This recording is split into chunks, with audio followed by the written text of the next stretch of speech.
பூரட்டாதி 4வது பாதத்திலே பிறந்தவர்கள் அக்டோபர் 5 ஞாயிற்றுக்கிழமை என்று நடராஜருக்கு அபிஷேகம் எல்லா சிவன் கோயில்களிலும் நடக்கும்.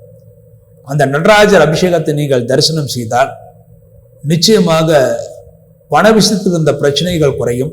உத்திரட்டாதி நட்சத்திரத்தில் பிறந்தவர்கள் அக்டோபர் 6ஆம் தேதி பௌர்ணமி பூஜை திங்கட்கிழமை. அன்றைய தினம் பௌர்ணமி பூஜை செய்வது மிகவும் சிறப்பானது. அன்றைய தினம் சத்யநாராயண பூஜை செய்வது மிகவும் சிறப்பானது. உங்கள் ஊரிலேயோ அல்லது உங்கள் ஊருக்கு அருகிலேயோ எங்கு சத்யநாராயண பூஜை நடக்கிறது என்று பார்த்து அங்கே சென்று சத்யநாராயண பூஜையில கலந்து கொண்டால், உத்திரட்டாதியிலே பிறந்தவர்கள் அக்டோபர் 6ஆம் தேதி சத்யநாராயண பூஜை செய்வதன் மூலமாக அல்லது அந்த பூஜையில் கலந்து கொள்வதன் மூலமாக எல்லா நன்மைகளும் பெறுவீர்கள்.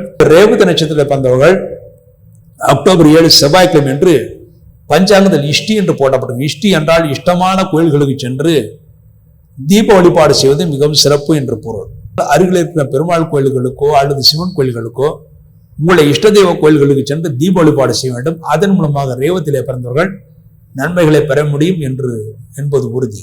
உங்கள் ராசியிலே சனி பகவான் இருப்பதனால் எல்லா காரியங்களும் தாமதமாகத்தான் நடக்கும். புதன்கிழமை தவறாமல் பெருமாள் கோயிலுக்கு சென்று பெருமாளுக்கு நெய்தீபம் வைக்க வேண்டும்.